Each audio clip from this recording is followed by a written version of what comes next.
let's see. Again, I really appreciate everybody's patience here.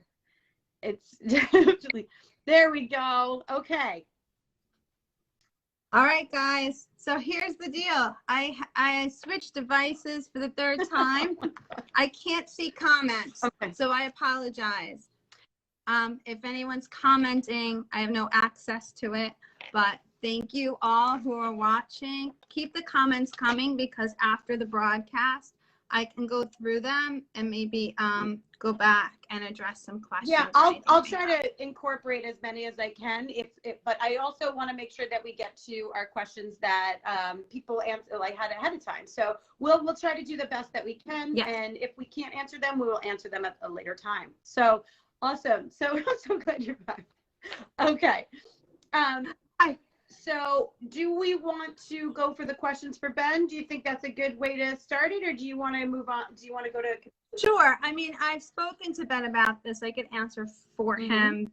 These are common questions he's answered a few times already. Yeah. So I could tell you what he's told me if you want to talk about the challenges in the community. Yeah. Was that the question? Yeah. So what like for Ben, what do you find most challenging, and how can we as a community learn to be more supportive? I think that's a good one to start off. So I would say the most challenging thing that happens with Ben, and this is from him being young, even up till the age of 16 now, are unexpected or sensory issues that are like unforeseen or catch him by surprise when he's out in the community. Things that you don't really plan or prepare for, like if we're shopping in a grocery store and a fly is in the store and he hears that buzz sound, that will just set him on. If sunlight comes through a window or something that's too bright and unexpected, if there's an unexpected sound. When he was younger, it would be more of anything and everything. If lights were bright, if there were too many people, too much noise, depended what songs were playing overhead on the radio in a grocery store. So many things would set him off. Now it's kind of narrowed down. It's more of the unexpected. So we always come prepared. If you watch Ben or follow Ben and you see him go into stores, he always has sunglasses on, like no matter where he is, or the blue light glasses that kind of calm the eyes down. So we always come prepared with his glasses. We always have headphones on us. And I think just knowing he has those safety items kind of makes him feel like he's a little more prepared, and also hand sanitizer because he's a germaphobe. So another thing I really can't prepare him for is if someone sneezes or coughs, like in a store out in the community, he freaks out. So we always have like a hand sanitizer or something for him. So it's about bringing items and being prepared. If I can warn him, if I see something ahead of time, a lot of times a warning will help. He always tells me warnings help, and gives him a chance to put his earphones on or remove himself or something like that. So if you know something's coming, a warning is always a good idea. In the community, what the community can do to help, I think just be more patient and maybe not assume when a kid's having a meltdown that they're being bad. They may be having a sensory processing issue. Maybe just ask if you can do something to help. Autism doesn't have a look. So a lot of times there's assumptions that these kids are misbehaving or having a temper tantrum, and really it's sensory meltdown. So maybe keeping that in mind and going up to parents and asking, is there something I can do to help? Something that helped Ben a lot with the community, especially when he was younger and we were going to go places that I knew the sensory was really tough. I would go to these places without Ben and I would take pictures. This was before like the iPhones were popular, but you could do it now on your iPhones. Yeah. But I would take pictures and I would like bring my daughter or someone else to like show, just to model like being out in the community, what the lights look like, what she may be doing. And I'd make different books. Back then I made like photo albums, like little mini photo albums, but you could even do something with your iPhone where I told like a social story which would be like we're going to the grocery store, and it would be like the first thing we get the cart, and things you might hear, things you might see. So if I knew I was going out that day to a particular place, maybe the night before or that morning, I would go over that social story with him, that little book, just to kind of prepare him for what he might see or feel or hear. And then we always grab our sensory items and off we go, and fingers crossed that it's successful. You know, it's not easy out in the community with kids on the spectrum with sensory issues. I will say, keep hope if your child's younger. For Ben, it did get easier as he's gotten older. There are still challenges, but it's not as limiting. Like I feel like we went through years where we basically didn't go anywhere, because just the attempt of it was way too much. Yeah. And then once he got to the age of like 7 or 8, it started to get a lot easier, where we could rationalize with him a little more. And I used a lot of those social stories and things like that. So keep the hope with that. That's good. Yeah, it's hard. Again, in the community, it's hard because there's so much unpredictability, and that's what's usually scary. So like you said, trying to make there be some predictability by having the social stories, the videos or pictures definitely helps. So that's great. I think maybe we could go into communication skills a little bit, because we did get a few questions on this. And so as we know, like Ben now is able to obviously go and tell us a lot about his insights on his superpowers. But what were the things that you did and your team did, like worked on to facilitate his communication skills? What were some of those? So, and I will say now, just to quickly say the now, I know it looks kind of like, wow, Ben's on video and he talks so much and it's like it's so easy for him. I do want to say it's not easy for him. Right. Still now, it's not. Because he's on video, you see like the end result of him making a video talking. But first, we'll talk about the topic. We try to talk about it, then he writes it out. Then whatever he's written, we go over that, and then he types it up in something called a big view, which is like a teleprompter for himself, because to come out with the words spontaneously, all of that language that he's using, or he asks me to sit in front of him and ask him questions, so that his sentences or his answers are not are shorter, and he knows the next question's coming. It's prompting him still. Sure. But it helps him. So if Ben's talking alone on a video, he has set it up and typed it up and got it all ready, and it's like a project for him. And then he reads it. If you hear me in the video, then he's having like the questions that he likes to try to remember the answers. He needs me still to help facilitate some of that. Right. So communication has obviously been a challenge from day one. The goals as he's gotten older have changed, but many of you, I'm sure, watching or that follow Ben have younger children, and you're like, how do I get him to speak? Or so what did I do? Well, initially the goal, because there's no language at all, was just to get him to tell me his wants, right? Or what he needs. So you're doing anything you can to get just a word or two out, or I want, or something like that. So there's a lot of prompting of language at the beginning, and teaching vocabulary and language as far as I want, using cards, partially prompting a word.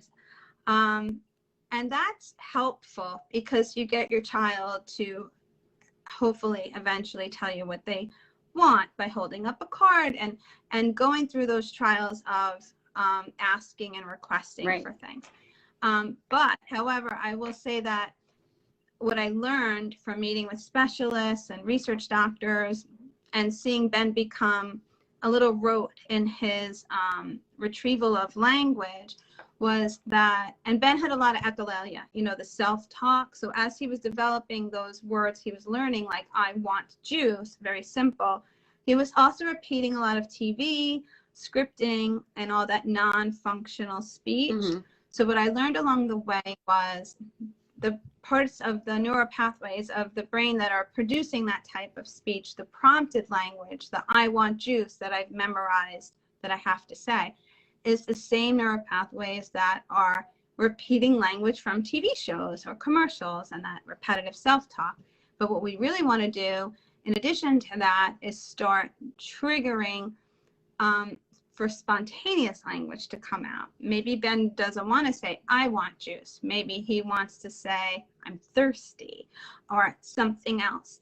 And we want to give the opportunity for that to happen. And I'm not saying take away the prompted speech, but what I'm saying is what helped us is adding to that this modeling in a way that gave Ben the ability to hear a lot of language and make choices. So an example would be, after I knew he knew how to say, I want juice, if he would still hand me his cup and not say anything, there's times I would ask him to say, I want juice. And there's times that I would say, oh, why are you handing me your cup? Are you thirsty? Or do you want juice? Or do you want water? Like, I would model it. And like the options, like maybe you'd want to say this or that.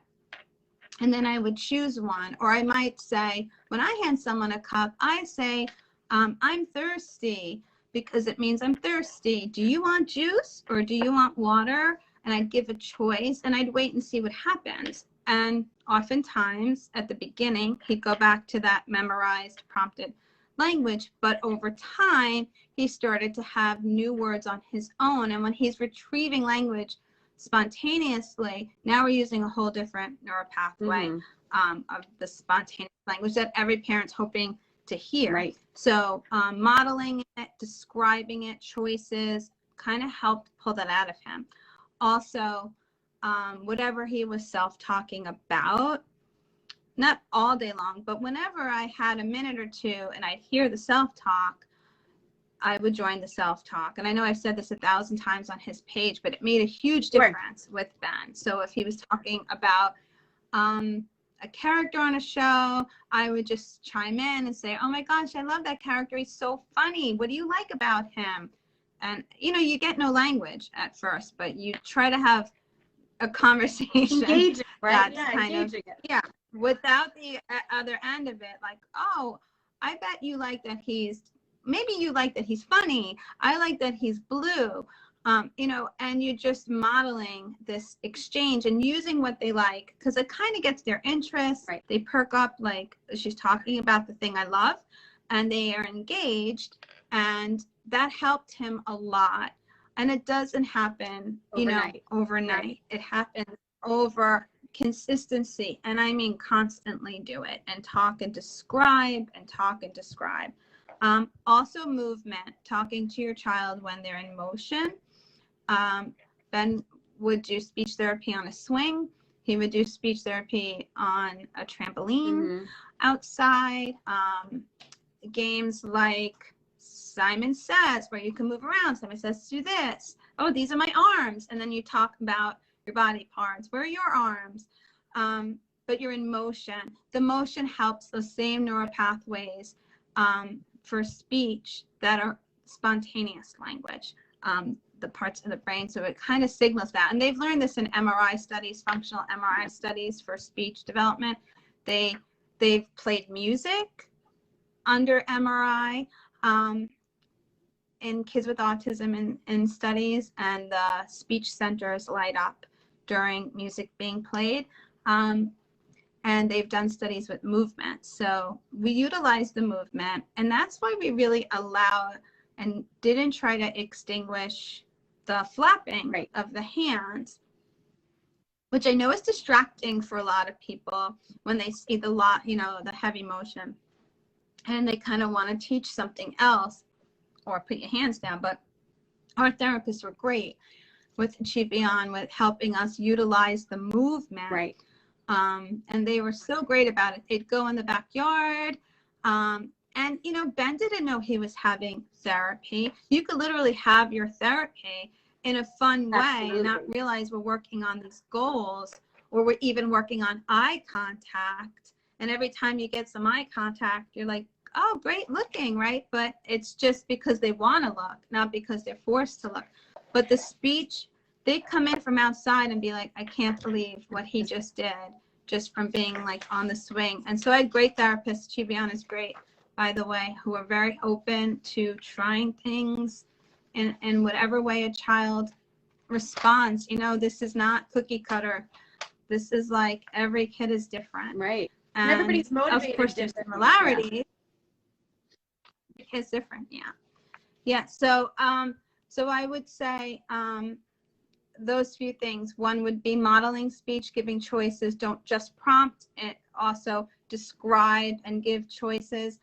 Join the echolalia, talk to your kid, and have them move, or even listen to music while you're doing speech with them. And I hope that helps. Yeah, I think that definitely helps. And I think, like we said, like when you said, if it's the requesting, when we are able to motivate, you know, a child's motivated, we're teaching them to be motivated to speak, that their voice is important, right? And I think that that's what you've done, and that's amazing. So that's wonderful. Another question we had was about socialization, and especially like as a child, as kids get older, socialization is a struggle, right? Well, you know, how they socialize. So, you know, what are some of the some advice that maybe, or some things that maybe you could give to others about how you can work on socialization with your kids, especially as they get older? Socialization is a great topic. It's a heavy topic, obviously, with autism. I run social skills classes too, so I see it all across the board in all different ways with these kids. And I kind of feel like with Ben and with many of the kids who are following, I'm sure, there's two different types of socialization issues that we want to run across. One would be the kids, and this was Ben early on, who like to isolate or retreat and just stay away from everybody. And that was Ben up to a certain age. And then there's, I want to socialize with people, but I do it in like an inappropriate manner without the knowledge of, you know, social appropriateness. So we went with Ben from just trying to like bring him into our family and into society to then going, ooh, okay, now he's here, but we have a lot to work on. So when we would have any kind of social gathering, family gathering, my family was great in that they all knew, and we just all expected Ben is in another room the whole time. This was Christmas, birthdays, anything. He was in another room the whole time. They'd put a TV on for him with his favorite shows. We'd bring his food into him, which was, and someone would sit with him. Like we'd all take turns. I'll sit with Ben, I'll sit with Ben, I'll sit with Ben. But, you know, I was always hoping, like, is that ever going to change? But he was happy being with one person, and I'd have to bring his special food and all of that. But what I did was to motivate him. I'd give him his meal alone, but I know he loves sweets. So this is a motivation for Ben. So once it was dessert time, I'd be like, dessert time is with everyone, right, and you can just have your cake and then go back into where you're going. And it worked for him, where he'd come out for that very short period of time, and then he'd go away again. But we would add to that, like, you're gonna have your dessert, and then so-and-so is gonna play, so-and-so wants to watch your show on their TV right now for, you know, 5 minutes, and then you can go back in. And it kind of like eased him into being around a group setting. What he tells me now that he's older is it was too many people, it's too many different smells of food, it's too much noise if people are laughing. I mean, when we have a good time, when we laugh, we're usually loud, right? It's loud when everyone gathers. So it was too loud. There was a lot of different smells. It was just too much. But as he got older, coming in for dessert extended, he'd want to see something else. And it kind of naturally extended. But then once he started to socialize with the family or with the friends, there was a lot of inappropriate social skills that kind of needed to be taught. So now we have that issue of, you know, how do we help them with personal space? Or Ben likes to talk about, even now, Ben prefers to talk about what he calls his world. And I see that a lot with kids on the spectrum. He calls it like an alternate universe, and it's funny. It's almost like a TV show. It has characters and music and all sorts of things. So it has a whole society, but he likes to share that with people. And sometimes he talks about a show and he doesn't set it up. He'll just bring something in, and I have had to teach him the words like, you can say, that reminds me of my world, Right. or that reminds me of this show. Because when we just start talking about something else, people are like, I know what he's talking about because I could connect the dots. I'm sure all these parents of autism, you can connect the dots, but Sure. they're lacking Sure. like these connecting sentences. So we worked on that, reminds me a lot. But what I really did for him to help him in social environments was I had all these different key rings with different, I don't have them anymore, but they all had different, you can call them rules or reminders, because depending on where we were going, I could predict what the issue may be. Like if I was going to a friend's home, Ben loves stoves, the brands, a lot of these kids learn the brands of different things, the brands, how it works. So he would run right to someone's kitchen and start looking for a stove without saying hi, just run into the kitchen. So we had different key rings with different reminders. So let's say we were going to a friend's house. I would put things on it like say hello, ask to see the stove, whatever my reminders were for him. And when we were driving anywhere, because he could read at the time, once he was able to read, I'd have him pull the ring from wherever we're going. Let's say a friend's house or Target, whatever. They pull the ring out for going to the store or pull the ring out for going to the friend's house. And on the way, just to set it up, I'd have him read it to me. So we would talk about it and remind him of what's appropriate. Without the reminders, if I forgot or we went somewhere very quickly, spontaneously, I would see such a difference in how that played out versus taking the time to say, okay, when we walk in, where it's like this, and you have to ask and say, please, or whatever it is, all those reminders, they helped him tremendously. So I'm a big fan of the social reminders. And then at the end of the night, every night, now it's changed a little bit. We did something called bedtime review, where I would say goodnight and I would say, let's say he stood too close to someone that day. I would bring things up like, hey, Ben, in music today, I noticed that you stood really close to your teacher. That's called personal space. Maybe next time you could try to stay back a little bit. But what I loved that you did was you said goodbye today and you waved goodbye and it was so nice. So I would always end with what he did well, or but we talk about the few things that I registered in my brain through the day, but I don't want to like point out in front of people all the time. I'm just like registering, like that needs to be worked on, that needs to be worked on. And at the end of the night, we would have a review. What I do now with review is like bedtime, because I'm still trying to, Ben doesn't ask me a lot of questions. Not questions like that are deeper about life, or even like, how's your day going, or what did you do today? He might ask a question like, when are we having dinner?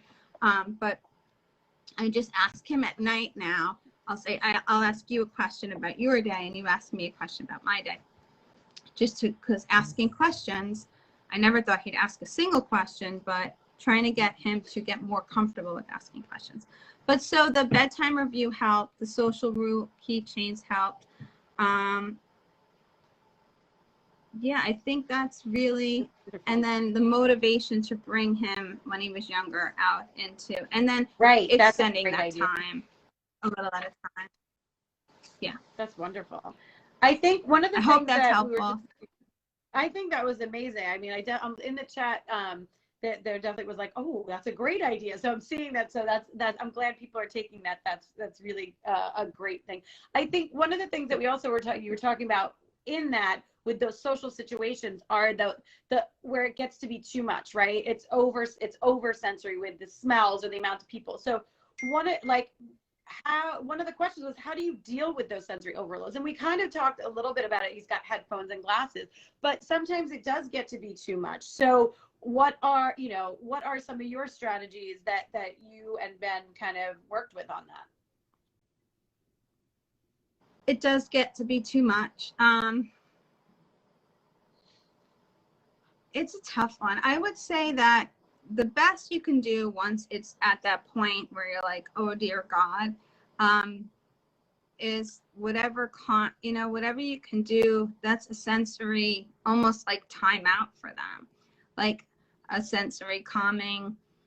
I would put him in the bath when it got really bad, or if we came home from a place that he was like really overwhelmed, he would like to take a bath. I also took a bin from my basement, those big bins, and we bought ping pong balls. I made my own little like bin, and I put him in there, and he watched like his favorite show. That's when I would expect no language, nothing. You allow them to retreat, allow them to kind of just be in their world, calm, give them what they need to calm down, weighted blankets. Ben when it gets really bad, Ben would like to swing or spin on, we had something called a dizzy disc. I know I talked about this on his page.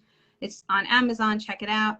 It's kind of like a sit and spin without the middle piece, and he literally can whip and whip and whip on that. He would spin a lot when he was stressed. Now, as he's older, it's he goes on the treadmill, but with a lot of motion, like the arms are going and the whole body's going. Or he sits on a rocking chair, more than a swing at this point. But the swing was big in our house for a long time. I had an indoor swing, baths, essential oils. He liked to smell them. But it was just me I would put no demand on him or stress on him at that time for any language or anything. Just let him retreat until he was relaxed. And sometimes that could be half a day, all right, they're crying for the rest of the day. And then it gets less and less in time. Now he can get over something relatively quickly. We still have issues with smell, or the self-talk will increase after he's exposed to something he isn't too happy with. But it's just allowing them to do that. They're kind of regulating themselves at that point. Right. I was just going to say that. Right. And it seems like sometimes you said like maybe to counteract something, he needs a smell, like a different type of sensory input can kind of calm the other part. Yeah, I think that's very interesting. And I love to be understanding. Like, we don't understand it because maybe we don't go through that, but to understand that this is something that, like you telling somebody to stop is not going to stop that. And so you can't just stop it. It's like the train took off and it needs to slow down. It can't just stop. Yeah. So it's just giving him that time and that space. Giving him that time. I'm kind of going, I know like we had an order, but like I'm kind of going around a little bit because I think that they kind of go together a little bit more. One of the things we were talking about was, that had been brought up was also, I guess it's still on the socialization part, is sharing. And so when we're social, like, one is about talking and having conversations, but another part is like sharing. And so this is more for, I guess, when he was younger, but what are some tips that you have for teaching, your children to share, which I think whether we're on the spectrum or not, teaching kids to share is a difficult thing in general. That's right. Yeah. And I want to say at times, in certain ways, probably harder for some kids on the spectrum who have OCD, and their OCD, it comes across as like a behavior, like you won't let me sit on your blue seat. Well, like it has to be that blue seat for them, or it's a nightmare. They're not trying to, it's not, they want to share something else, but maybe that particular item is a OCD for them. And so now we're asking them to move past like an OCD. But with something like sharing, sharing's more like, I guess, like a concept, anything that was like a concept to understand for Ben, that has some kind of emotional component to it. I would start by teaching what sharing is first. So anytime somebody shared something, before I'd put the demand on him to share something, I would maybe say, let's say, his sister shared something, I would say like, oh, look how nice Lily's sharing with you. Doesn't that make you feel happy? You know, you would just label it, that's sharing. Oh, mommy just shared her drink with you or her snack with you. Do you like it? I like to share with you. You know, you'll label that, and then they understand the concept. Okay, that's sharing, and maybe a little bit of the emotion. If you say, that makes me happy, does that make you happy? So they can maybe connect it. And then if they're in a situation where like they're in a play group or something, or you're asking them to share with a sibling, they at least understand the concept and how it feels a little bit more. But with anything that was attached to a challenge for him, and if sharing's a challenge for a kid, we had to set timers.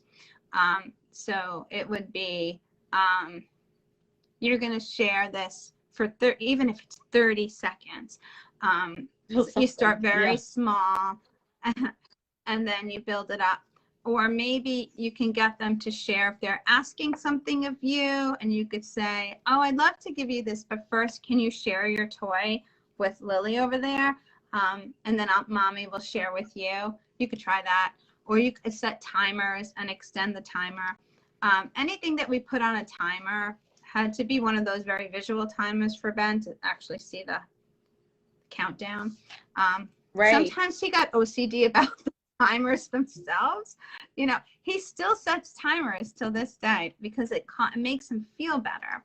So he puts himself on timers. It's interesting. Like without me, I don't use timers for him anymore. But there must be like a comfort about it that he puts himself on a timer, or maybe it's just that he grew up that way. But it's helped him a lot to feel like if something's uncomfortable for me, I only have to do it until this red thing gets to this point, and then I'm done. And you could extend that.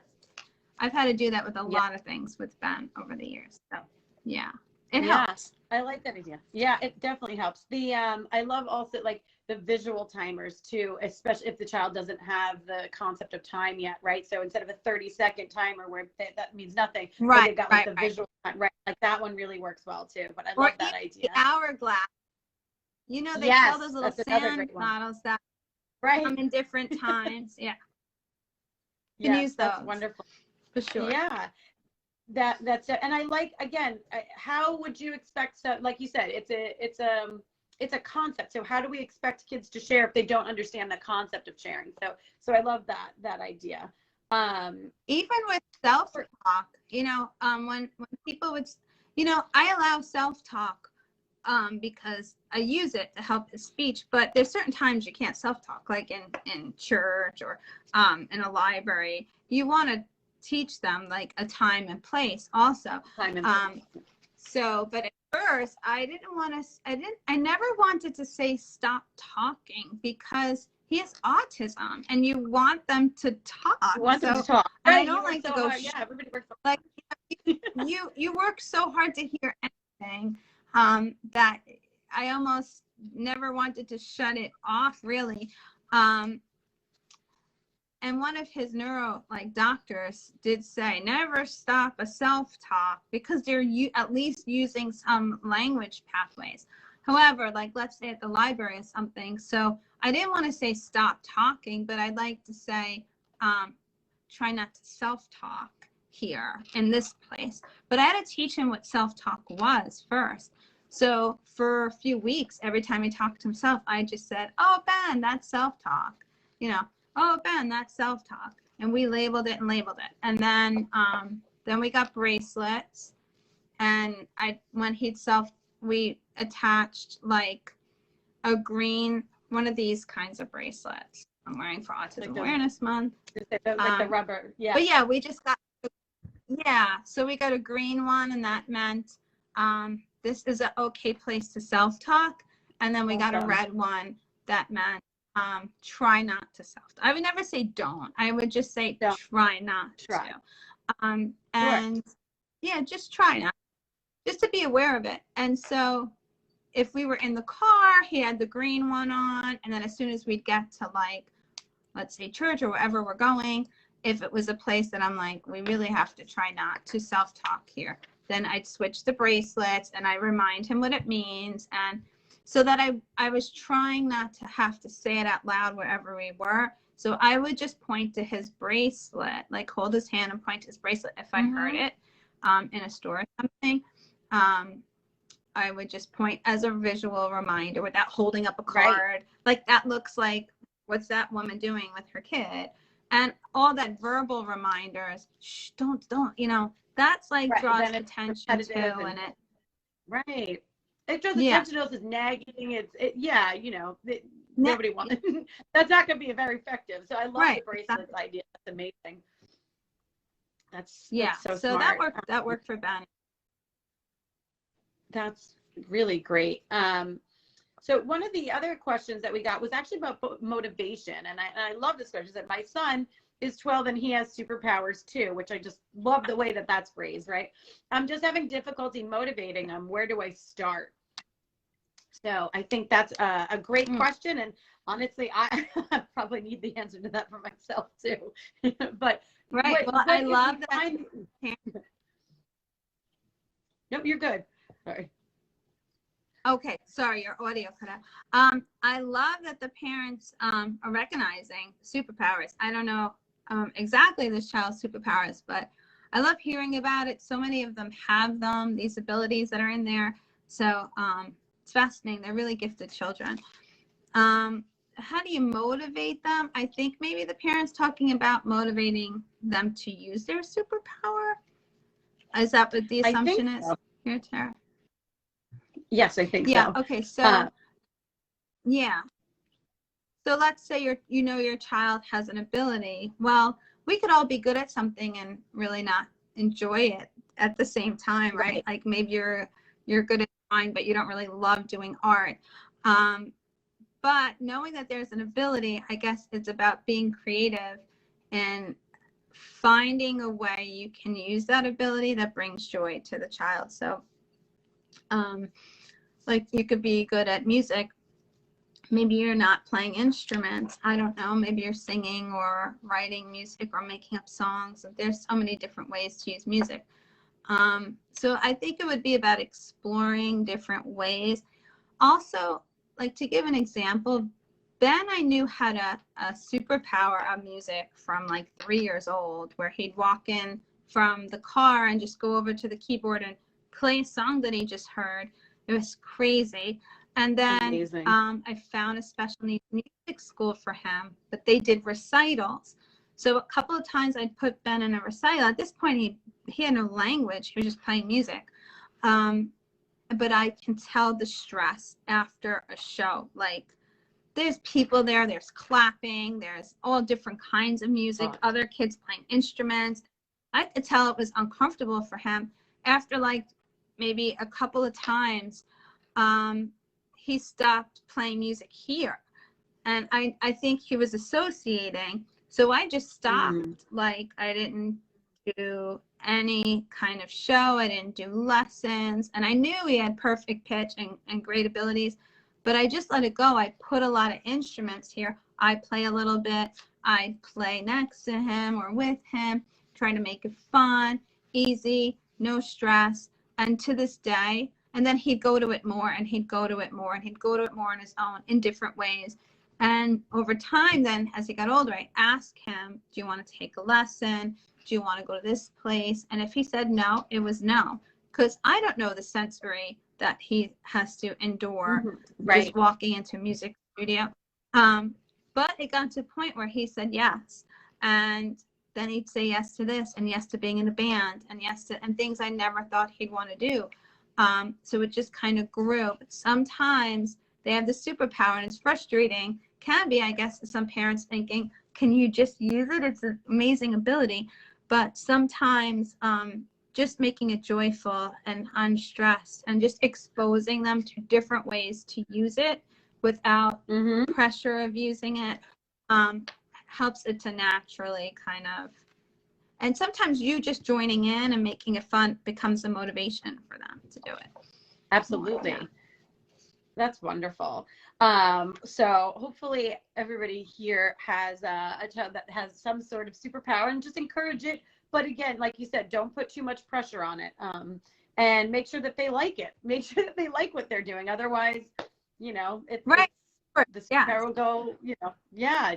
That's awesome. So there are a few questions that now are kind of like focused around like advice for parents. And this one is a really, I think, tough one, but you're so honest and open. So I think this is a big one is, as a mom, do you feel that you've let Ben down in any way? Or how do you feel about that? Do you feel, like, have you let him down? Is there anything that you think that he would change about you? Well, this is a tricky question because it's a tough I one, can relate to sure. every mom out. Yeah, your child's diagnosed and you have teams of therapists coming in, different therapists, different opinions, you have meetings with school districts, you get hit in all different directions, feeling like I gotta catch them up. What if they never talk? This therapy, that therapy, am I doing the right therapy? Am I doing the wrong therapy? Do I need more hours of therapy? How do I do this? And you put a lot of pressure on yourself as a parent to get it right, is kind of the feeling. And we put, we're up all night, we're Googling, we're in groups, what's this helping your child? Should I be doing this for my child? You kind of try everything. I think that the kid is in one kind of world and we're in this other world at the same time. We're in the world of nervousness, and they're in their own world doing their thing, and we're probably more stressed out than they are. And I think when we see a lot of behaviors and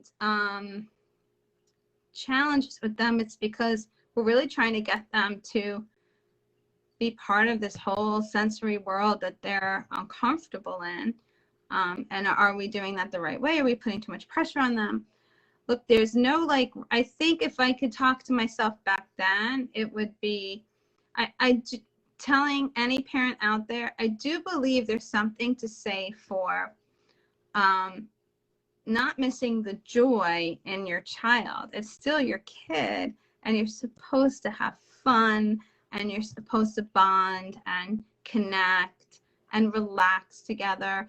And when it's therapy central and you have all these goals and you feel like you're doing therapy every second of the day, it just feels like a therapy life, and you kind of miss out on that just natural parenting bonding time. And I do think that the kids pick up on that. When it's stressful and you're stressed and you see stress in the kid, I would always take a break. Sometimes I would take a whole week off on the schedule, because you're going for hours, and it's nice to have time to just connect, explore your kids' superpowers, do things that are fun. You'd be surprised that just in the fun and connected time that you might get some eye contact or a word. Because when a kid relaxes, I always say, think of yourself when you have to give a speech and you're nervous and there's a lot of demand on you. We kind of clam up. Our language starts to become more challenging. We move in different ways, right? We're tapping things. We get restless. Think of these kids, all the demand to say this and do it this way and hold a pencil like this and write a word. Everything, all these daily tasks are challenging for them. There's pressure on it, and it's got to be exhausting for them. It's exhausting for you. So some of my advice would be to take time, relax, trust your instinct. I know we don't have like two of the same kids, so you can't be like, hey, if Ben did this and if Ben did that, which one would be better for him? You have to trust your instinct and know that you're doing the best you can, and don't let it take away from your joy of parenthood. If it's getting really bad and really stressful, those some weeks that are really tough, take a break, take a time out, relax, play, enjoy, join their world, jump with them, play with them, watch their shows with them, talk about their shows with them, and just know that that's okay. You don't have to be on every second of the day. I don't Right. feel like I let Ben down. I feel like I really don't. I feel like I put a lot of expectation on myself early on to be the mom and the therapist and the this and, you know, and get it right. And once I relaxed a bit and let him lead the way more, like Ben says, meet autism in the middle, right? Once I started doing that, things started to really change. And no, like if they're stimming, it's okay.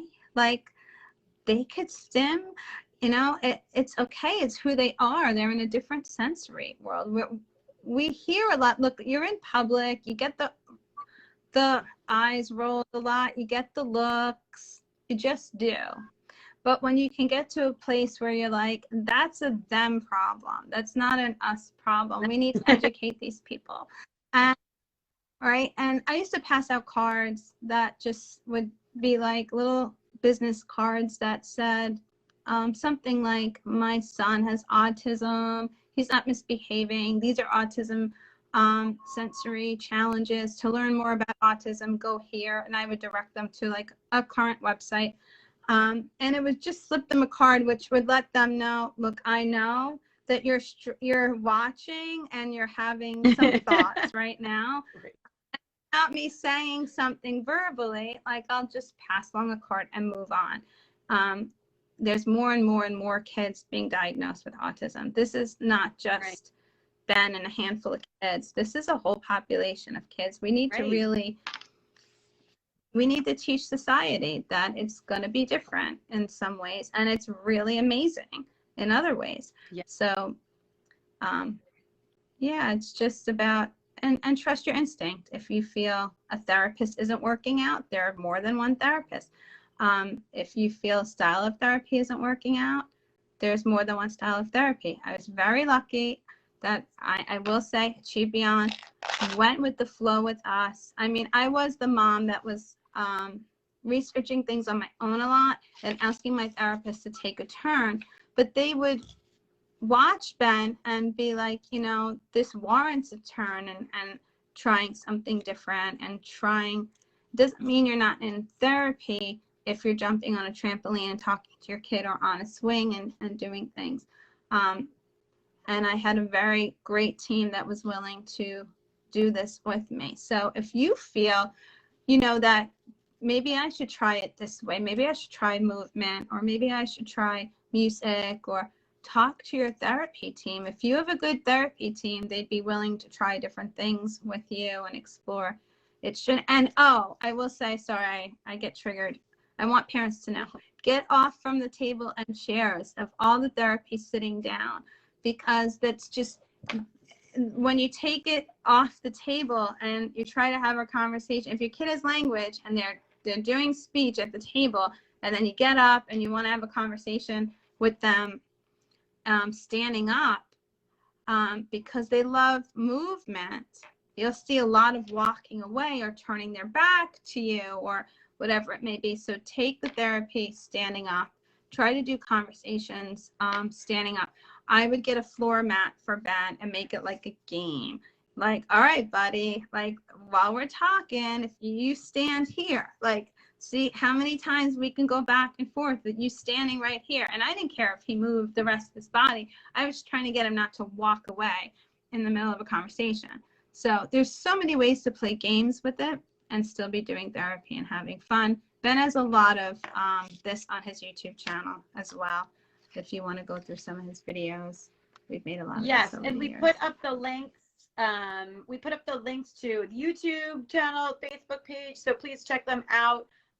We'll throw them up again too, just because I want to make sure that everybody's able to see this and see, just again, like the videos that you guys make are just so, not just inspiring, but just so informational also, and really give great insights. So if you haven't already, please check that out. We have another question. Oh, there we go. Just posting them right now. What advice, again, you kind of touched on this, is what advice do you have for parents? And so one of the things you said, obviously, was trust your instincts. And I think that's amazing. Trust your instincts, yeah. Do your research if you can, and know that you're doing the best that you can. Is there anything else that you kind of have for advice? And then is there any advice that Ben would give to parents, do you think? Well, Ben has his whole Meet Autism in the Middle campaign, I'll call it. Ben's two things that he's trying to show people are that, you know, if you came to my house some days and you just sat here and watched Ben, you'd really think like, wow, what a low functioning kid on the spectrum, because you would see things. You might hear the grunting and the movement and not a lot of language. But it's the same kid that I could then now sit down with and engage in a full conversation, or sit down with and play music or make a video with, but he still has that other side to him. So if someone just sees that side, there's often assumptions that kids can't do things. And this goes for nonverbal children and all across, like there's these assumptions that are being made in society. So Ben really is trying to get people to see past the autism, grunting, stimming, moving, and look underneath that to see what can they do. And we're very fortunate with our page that we get tons of messages. We get to see some amazing things that have just really validated the crazy abilities these kids have. There was one boy whose mom messaged us and showed us that he was nonverbal, completely nonverbal, and he was older, and he had molded these symbols out of Play-Doh, and they were all around the kitchen, and he was pointing to them and making like sounds, like I'm making it up now, but like sounds, and he pointed them, and she was like, does anybody know what this is? And somebody realized that it was the Russian alphabet that he saw somewhere, memorized, and was literally molded every alphabet letter. And he was from the U.S. He's a kid in the U.S. Right. Like molding the Russian alphabet and knew every sound and symbol. So that's what Ben's really trying to teach, is that these abilities are here, whether it's music, art, memory. These kids are walking GPSs. They have a lot to offer. So for him, it's about trying to join their world. He knows he has to join ours at times too, but meeting in the middle is his big campaign that he has. So that would be the advice from Ben. What was the question? Was it, do I have any other advice? Yeah, I mean, I know you gave some really good advice there, but. Another thing I can add is I'm not a fan of forcing the eye contact. We did eye contact very naturally. And now when Ben's older, because I could tell it was stressing him out if I'd ask him to look at me. So I stopped. And now that he's older and he can explain to me a bit, he told me that your eyes and your ears are like, it's hard to hear and listen and look at the same time. And that him, especially, he's got pitch ability. He's using his ears. They're kind of like extra on, they're like extra sensory. So he has a hard time using two senses, like looking and hearing at the same time. So he will turn one off so the other one can be used. And obviously that's a common thing with these kids, the eye contact. That's Ben's explanation. Maybe other kids aren't looking for different reasons, but again, I like to make it fun. And if you saw the video, I would get really crazy party glasses from Amazon, and I would put them on and talk to him, and he'd want to look at me, and so we would do it very in a fun kind of. I'd have my husband, I'd put them in the mailbox for him, so when he came home from work, he'd walk in with the silly glasses. He'd always say hi to Ben, and Ben's back would be turned or whatever. So it would make Ben go like, what? And he'd want to like engage with him, just to have that moment of, so he'd get a look, and then my husband would be like, hi, I'm home.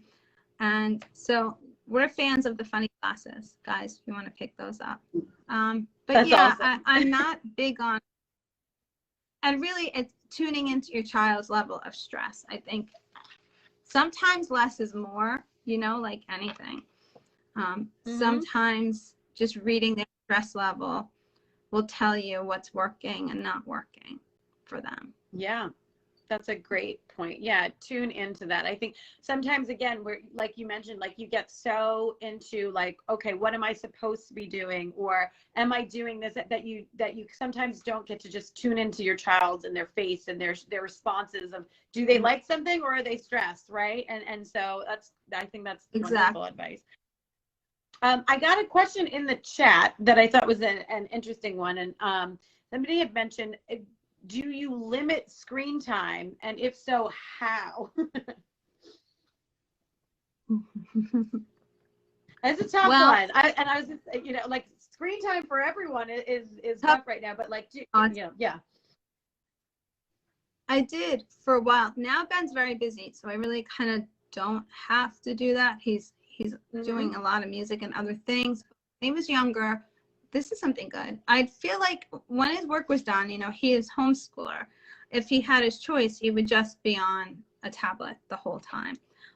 So I made a whiteboard of choices, and they would say like Play-Doh, 15 minutes, and Legos, 20 minutes, whatever we posted, all different things, all different activities that were kind of like hands-on. He liked cookbooks. I would be like looking at your cookbooks, whatever your kids' interests are. I put up a ton of choices, and then I tell him like, you need to pick a choice. So after he did a certain number of those choices, then a choice would then iPad would be on there, and he could choose the iPad. But it's sometimes they don't until they have like this menu in front of them, like, and it made him feel like he has control. You can do this, Yes. this, and this, and they were sensory, some things, but your kid. So activities, and I'd put a time next to it, and we'd set the timer, and he'd pick one, and depending on the day, how many he'd choose before we would go on a tablet. So we kind of did that. It's great. Well. I love that. I think that's a great way to do that. And like you mentioned, choices, it's a common theme that we said is giving right. choices and giving them control is going to help engage and, I don't want to say comply, but like, it's not going to be as much of a battle because he gets to choose it as long as we kind of compromise, or like Ben says, meet him in the middle. Love exactly. It. There's another question that actually came up in our chat yesterday.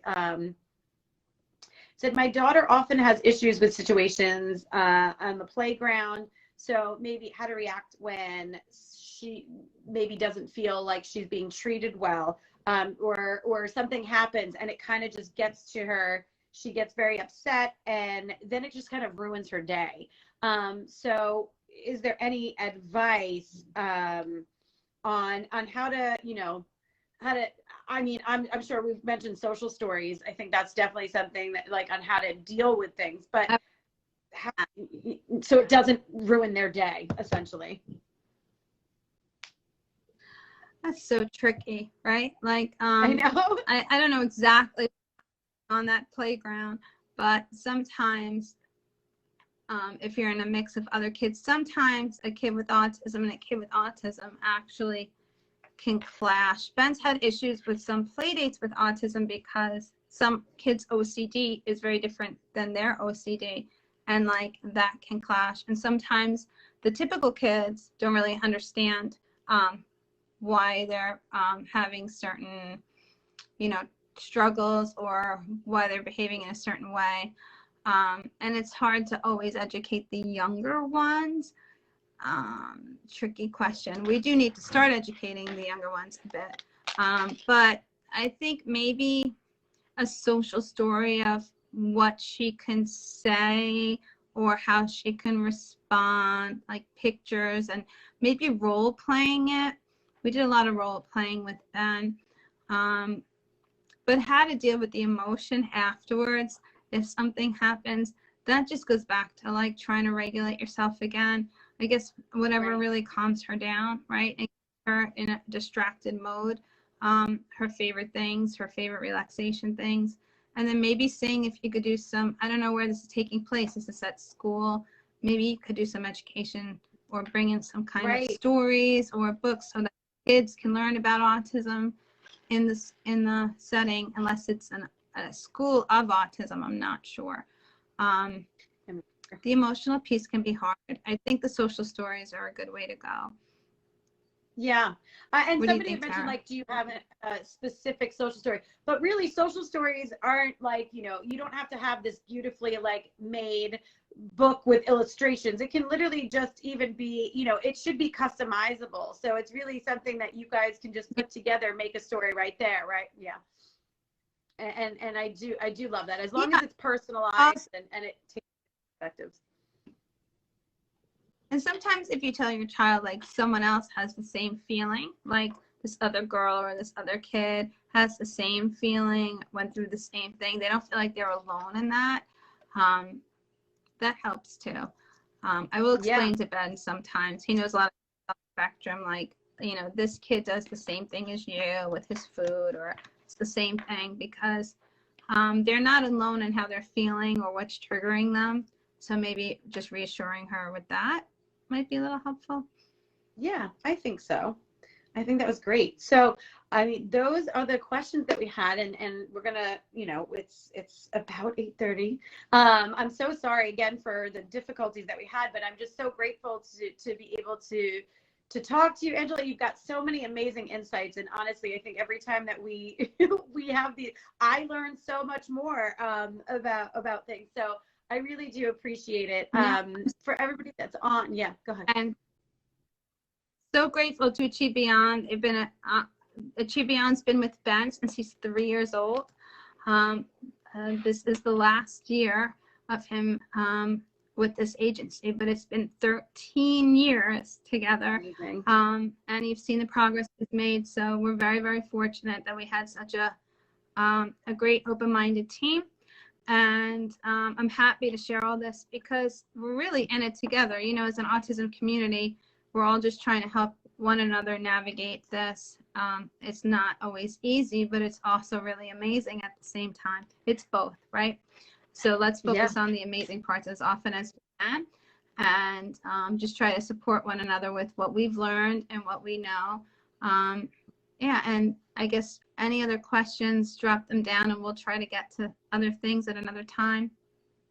Absolutely. Okay, thank you so much. You guys, yes. Comment.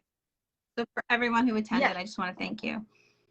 Yes, thank you so much. And you can, if you haven't already, you guys, check out the comments. We put in Ben's YouTube, where to get his book, the Facebook page, as well as if you need any information on services from Achieve Beyond, you can click right on the link in there. Also follow our Facebook page. We do a lot of Facebook Lives, but obviously this is my favorite one. So thank you so much, Angela. I really appreciate talking with you, and we will see you soon. Thank you, everyone. Don't forget, autism is a superpower. Ben would say, bye, guys. Thank you. Bye-bye, everyone.